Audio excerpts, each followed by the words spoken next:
la materia?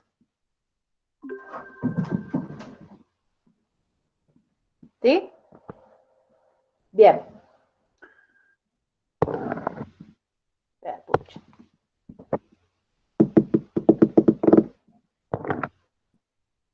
Bueno, recristalización. Yo ya había hablado con ustedes que ¿cuál era el objetivo de una recristalización? El objetivo de una recristalización es purificar un producto sólido, ¿sí? Y precisamente se llama recristalización porque yo parto de unos cristales que están impuros con el objetivo de solubilizarlos y de obtener nuevos cristales con un grado de pureza deseado. Ese es el objetivo central de una recristalización. Nosotros lo que hicimos en la última actividad fue pedirles a ustedes que participen de un foro donde había 5 posibles temas de discusión. Entonces, en estos temas de discusión, nosotros lo que les decimos es, digan lo que ustedes deseen, ¿sí? Las intervenciones yo no las quise corregir en ese momento, pero es interesante empezar a ver algunas cuestiones que tienen que ver con errores que han surgido de ese foro. Entonces, empecemos por, yo estoy abriendo el foro, acá lo tengo. Bien, entonces, TP de Química Orgánica 1, teníamos 5 posibles temas de discusión. Uno era un flujograma, ¿sí?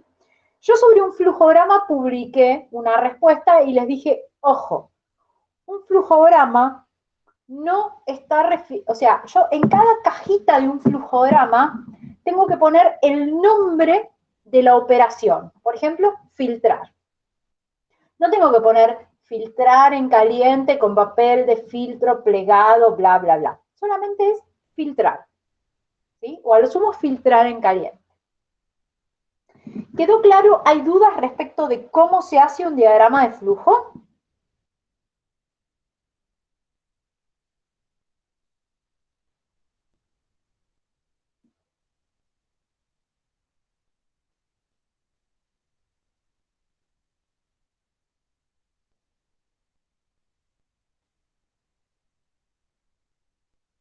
¿No?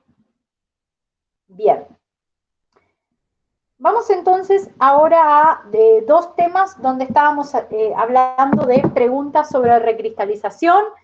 En uno era preguntas que eran para fijar el tema. ¿Cuál es el fundamento? Que lo acabamos de comenzar a charlar. ¿Por qué primeras filtraciones en caliente? ¿Cómo procederíamos en caso de impurezas coloreadas? ¿Y qué es el punto de fusión mezcla? Entonces, ¿cuál es el fundamento de una recristalización? Es la diferencia de solubilidad de la muestra, que es mi analito, que es lo que yo quiero obtener puro, y las impurezas. Porque este método, como se basa en diferencia de solubilidad, si mi analito y las impurezas tienen el mismo comportamiento, no las voy a poder separar, al menos no por este método. Voy a tener que usar otro método alternativo, ¿sí? Entonces, por ejemplo, ¿por qué la primera filtración se realiza en caliente? Porque lo que yo quiero en esa primera filtración es eliminar impurezas insolubles en caliente, ¿sí? Entonces, fíjense, yo lo que hago es, tengo mi muestra sólida y la caliento para disolverla, ¿sí? O sea, mi muestra es soluble en caliente. Las impurezas, si son solubles en caliente, ¿se van a quedar en el filtro o lo van a atravesar?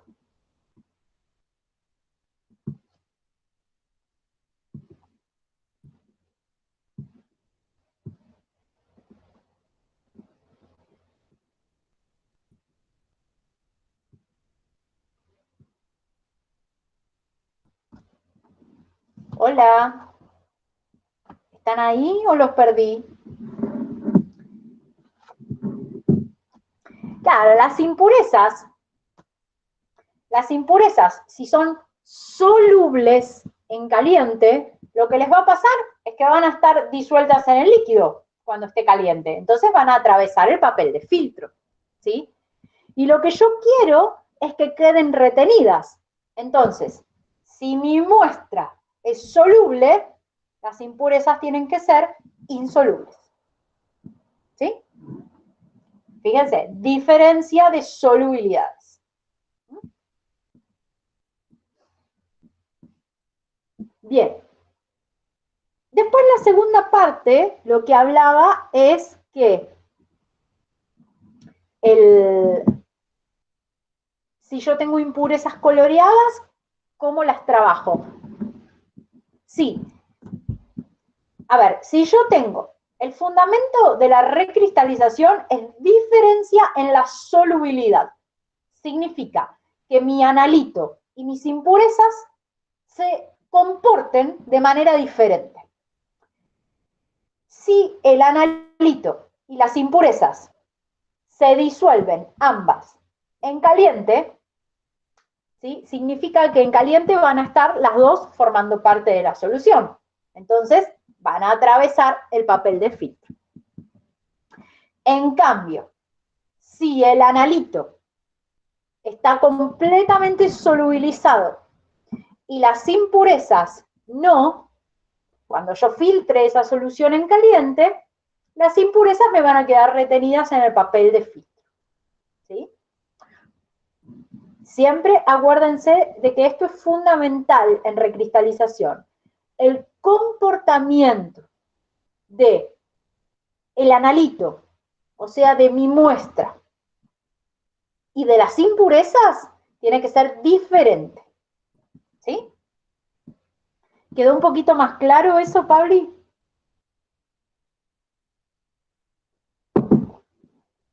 ¿Sí? Bien. Bien. Ahora, si yo tengo impurezas especiales, puedo tener impurezas coloreadas. Las impurezas coloreadas tienen estructuras moleculares muy particulares y para esa clase de impurezas tan especiales existe una sustancia especial. Esta sustancia especial se llama carbón activado. Cualquier cosa está impuro, Leti. Cualquier cosa, ¿sí? Si vamos al caso, ¿no?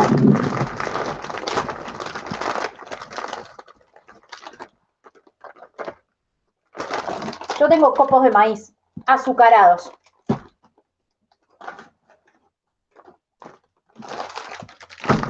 Si yo me fijo el copo de maíz, esos puntitos blancos son azúcar. El azúcar, los copos de maíz, no sé si ustedes saben cómo se preparan. Los copos de maíz, esto no es maíz lindo, puro, crudo y duro, sino que es maíz que lo que se hace es se muele, se hace como una pasta y de ahí se generan las hojuelas de maíz. Y se les agrega azúcar. Entonces, hay una diferencia entre las dos sustancias. Una es lo que sería el maíz, la harina del maíz, y el otro es el azúcar. Tiene comportamientos diferentes. Entonces, cuando nosotros hablamos de comportamientos diferentes, estamos hablando de sustancias que sean esencialmente diferentes. A ver, usualmente lo que se hace en el TP es trabajar con muestras impurificadas de ácido benzoico, porque las conocemos y conocemos su comportamiento. Pero puede ser cualquier cosa. En TP orgánica 2, ustedes van a purificar un montón de cosas por recristalización.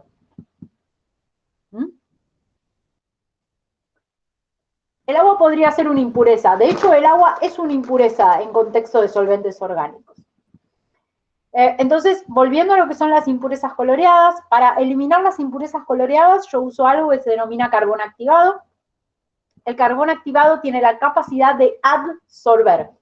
Adsorber significa con D, significa que se pega a las impurezas, se pega y las retira. Y ese carbón activado yo lo tengo que filtrar en caliente, ¿sí? Fundamental filtrarlo en caliente.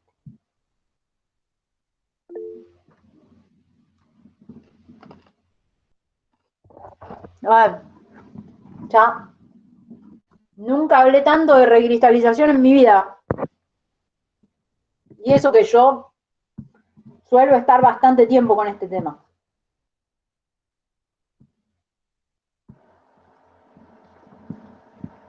Pero llega un momento que ya... Bien.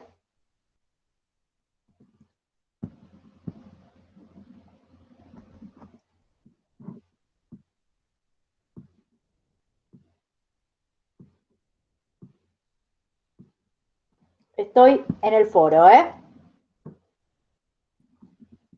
Estoy en el foro. Por último, la cuarta pregunta hablaba del punto de fusión mezcla. ¿Se acuerdan qué era el punto de fusión mezcla?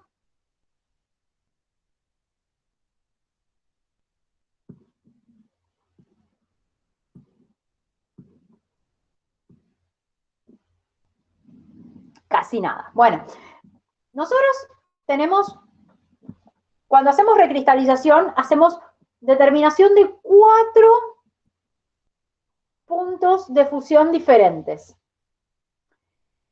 El primero es el punto de fusión de la sustancia impura. ¿Por qué? Porque yo tengo que saber de dónde parto. El segundo es el punto de fusión del patrón, porque yo necesito saber cuál es mi objetivo de trabajo. El tercero es el punto de fusión de lo que recristalizo, o sea, del producto de mi trabajo. Y el cuarto es el punto de fusión mezcla. El punto de fusión mezcla es un punto de fusión que se utiliza como criterio de identificación. ¿Sí? No es que se cruzan las sustancias, sino que lo que yo hago es una mezcla de sustancias. O sea, agarro el producto que recristalicé y lo voy a mezclar con el patrón. ¿Sí? Está claro que previo a hacer el punto de fusión mezcla, yo necesito tener datos anteriores, porque si el patrón y mi producto recristalizado no coinciden en temperatura, no tiene sentido hacer el punto de fusión mezcla. Pero si coinciden en temperatura, ahí es cuando yo hago el punto de fusión mezcla para verificar si se trata del mismo compuesto, ¿sí? Entonces, el punto de fusión mezcla es un criterio relativo de identificación. ¿Por qué decimos que es un criterio relativo?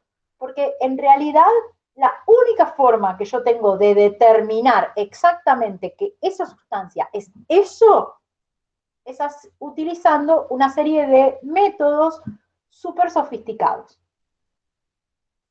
muy caros y muy difíciles de mantener. Lo que nosotros hacemos es, a partir de propiedades físicas, ¿sí? Y recordando cómo se modifican las propiedades físicas, ¿sí? Acá es donde nos metemos con propiedades coligativas, acuérdense, descenso del punto de fusión.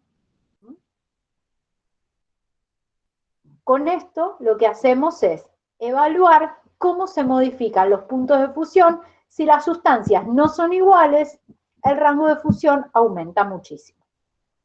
Y en particular, desciende la temperatura. ¿Sí? Entonces, eso es el punto de fusión mezcla. ¿Me permite saber 100% cuál es la identidad de una sustancia? No. Pero me permite acercarme un montón.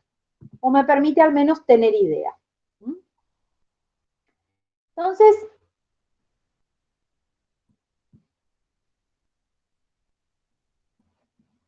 hay otro punto en el foro que habla de un método para tomar punto de fusión, que es el punto de fusión Fisher-Jones. ¿Alguno se acuerda lo que era ese método? ¿Alguno vio el video? Mientras respondo la pregunta que está, el rango límite no son 5 grados, el rango límite puede ser, o sea, para un punto de fusión mezcla, el rango tiene que ser mínimo, el más pequeño posible. Exactamente, Martu, muy bien.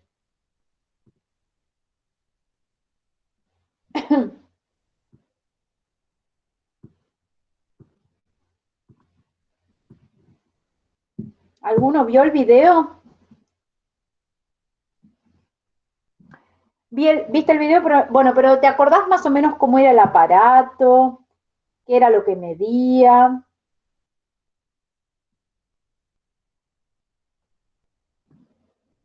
¿Mm? El aparato de Fisher-Jones, existen muchos métodos para medir punto de fusión. Nosotros en el laboratorio tenemos la posibilidad de usar dos métodos diferentes. Uno es el método del tubo capilar, que mayormente es al que vamos a apuntar porque es muy manual y realmente es una habilidad que ustedes necesitan adquirir. Y el otro método es un método que utiliza un aparato para medir puntos de fusión. Es un aparato similar al Fisher-Jones, esencialmente es una platina que se calienta y que nosotros lo que hacemos es, en un pedacito de vidrio, colocamos un cristalito mínimo y le ponemos otro vidrio arriba. Eso está sobre una platina que se calienta. Estamos hablando de platina que se calienta, acuérdense, la platina de la balanza, o sea, estamos hablando de un pedazo fino de metal que se calienta. Lo que hacemos es, entonces, la platina se va calentando y nosotros vamos mirando ese cristal con una lupa. Hay un termómetro que está midiendo la temperatura de la platina. Cuando nosotros observamos que el cristal se funde, ese es el momento en el que ocurre la fusión. Entonces, ¿qué medimos? La temperatura en la que empieza a fundir y la temperatura en que termina de fundir eso.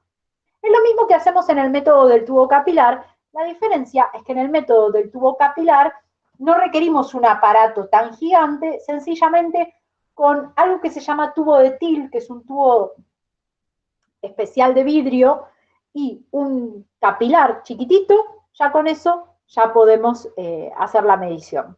¿Sí? Esa es la diferencia. Ambos métodos son equivalentes. Bien utilizado, el método del tubo capilar tiene exactamente la misma precisión que los métodos instrumentales. Entonces, no es que un método por el hecho de que sea instrumental va a ser mejor que el otro. Sencillamente, hay métodos que son más cómodos que otros. Y la realidad es que el método de Fisher-Jones o de otros equipos es mejor en el sentido de que puedo enfriar el aparato más rápido. Nada más.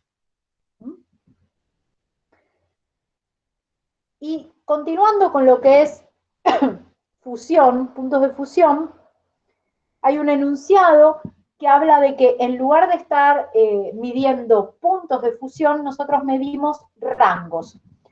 ¿Y alguien se acuerda por qué medimos rangos y no puntos de fusión?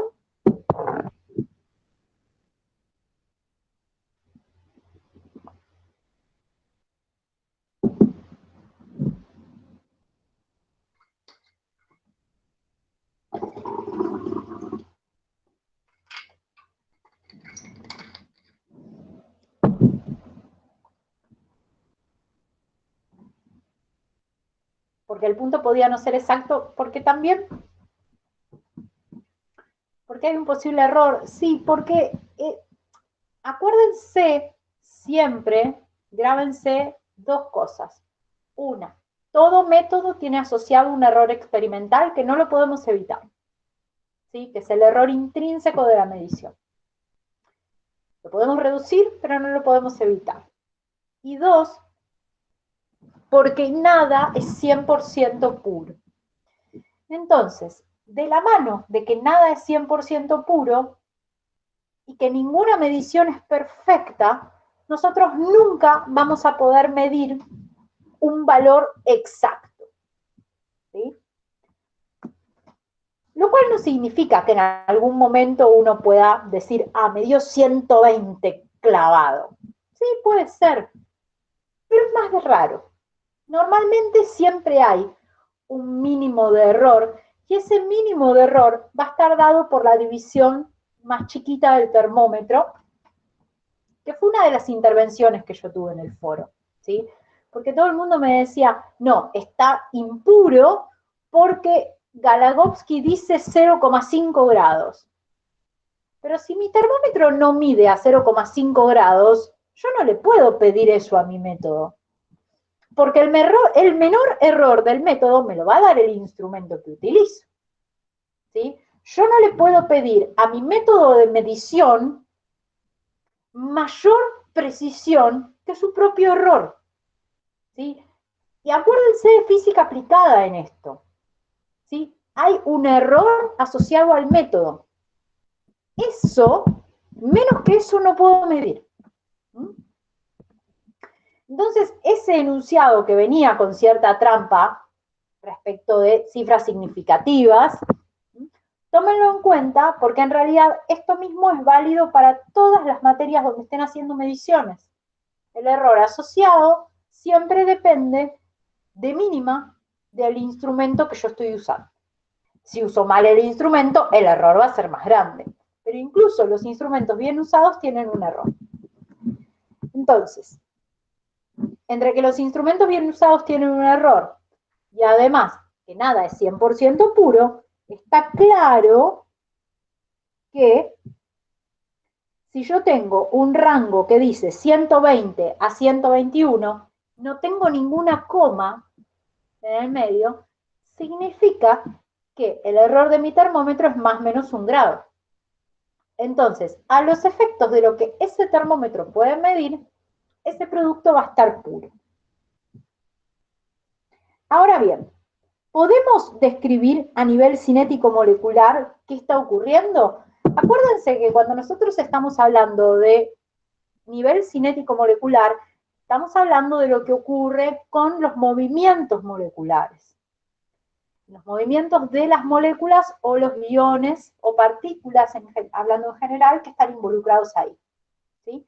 Si estamos hablando de un producto puro, lo que está ocurriendo esencialmente, ¿qué es? Yo tengo un sólido, en ese sólido cada una de las partículas está ocupando un lugar definido en el espacio. En un sólido las moléculas pueden vibrar, pero no se pueden trasladar. Lo que está ocurriendo es las fuerzas intermoleculares se están venciendo y por lo tanto las moléculas ahora se pueden trasladar. ¿Sí? Gracias a que las moléculas adquieren energía cinética y se pueden trasladar, entonces dejan de estar en estado sólido y pasan a estar en estado líquido. ¿Sí? Eso es lo que ocurre a nivel cinético molecular. Lo que se pedía era que describieran qué es lo que pasa con las moléculas. ¿Sí? Algo que todos ustedes requete contra deberían saber, porque no estamos hablando de nada extraño, ¿no? ¿Sí? Pero fíjense que es un aspecto que yo suelo trabajar bastante y es cómo ustedes son capaces de describir lo que ocurre a nivel cinético molecular, porque eso es fundamental para entender lo que pasa a nivel macroscópico. ¿Sí? Lo que ocurre a nivel microscópico da explicación a lo que ocurre a nivel macroscópico, que es lo que nosotros vemos. ¿Sí? Entonces, si se vencen las fuerzas intermoleculares en un sólido, ¿qué es lo que pasa? Pasamos al estado líquido. Y nada más que eso. Así de sencillo, o de difícil, o de tramposo, como ustedes lo quieran decir, suena. Nada más. ¿Se entendió a lo que estábamos apuntando con esa pregunta?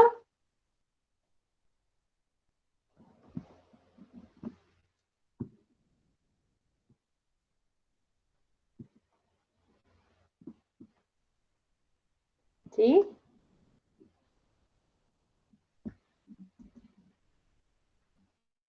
Yo de paso estoy viendo a ver si hay algún comentario que amerite que yo diga algo más de de lo que dije.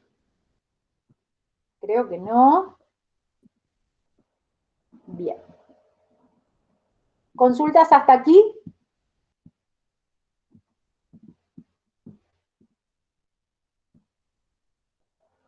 ¿No? Bueno, vamos al último punto. El último punto era una purificación. Entonces lo que les daban era, ustedes tenían que purificar un sólido y les daba datos de solubilidad. Lo que les decían es, con agua se puede purificar, pero el problema es que este producto con agua reacciona. Y con etanol no se puede purificar porque este producto es soluble en frío en el etanol.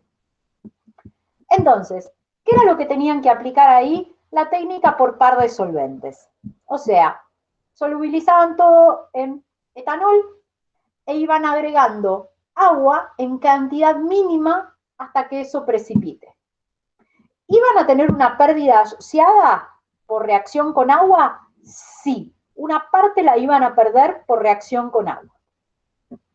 Pero si no tienen otra opción, esa era la mejor opción posible, trabajar sobre una base de etanol e ir incorporando cantidad de agua mínima hasta lograr la precipitación, asumiendo que iban a perder parte del soluto por reacción con el agua. Eso es algo natural. Nosotros siempre que estamos haciendo una técnica de purificación, estamos asumiendo que una parte lo vamos a perder. Es natural, siempre. Siempre algo se pierde en el proceso. Ningún proceso tiene rendimiento al 100% y una recristalización no es la excepción. De hecho, una recristalización suele tener bastante pérdida. ¿Sí? Así que no se preocupen por las pérdidas, porque es algo que suele pasar bastante. Por lo que se tienen que preocupar es por trabajar lo mejor posible para no incrementar esas pérdidas todavía más. ¿Sí? ¿Se entendió? Perdón, me estoy quedando sin batería, así que estoy buscando mi cargador que no sé dónde está.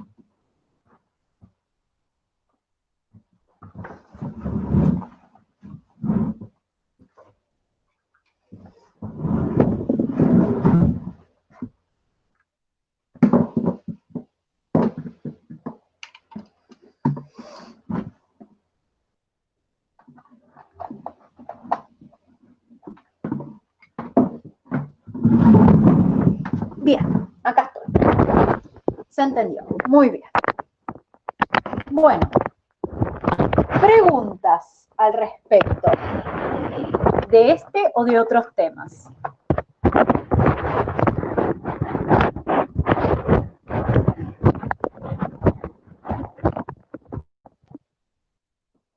Quedó ahí como medio tambaleante. No importa.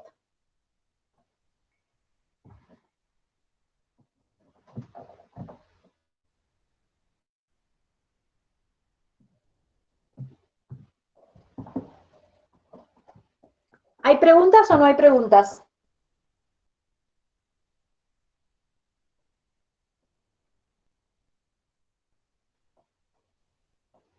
¿No? Bien. Vamos a hacer, yo les voy a enviar día y hora. Vamos a hacer una pequeña evaluación de los contenidos teóricos de recristalización. ¿Sí? Esa evaluación la vamos a hacer online. Van a tener un tiempo límite para responder una serie de preguntas. ¿Sí? Yo les voy a informar cuándo va a ser el día, la hora. La idea es que no se cruce con ninguna otra clase como para que ustedes puedan hacer esa evaluación. Esa evaluación va a tener un tiempo límite, al igual que una evaluación en clase. ¿Sí? Y con eso ya se cierran todos los que son los elementos teóricos de recristalización. Lo único que nos queda es ir al laboratorio. ¿Sí? Y ya está, cerramos el tema, cerramos con todo. Algo más que yo les iba a decir. No sé si hoy o mañana ya va a estar subida la actividad a la página de la escuela de lo que es unidad 2 de TP orgánica. Lean el enunciado apenas esté subido, ¿sí?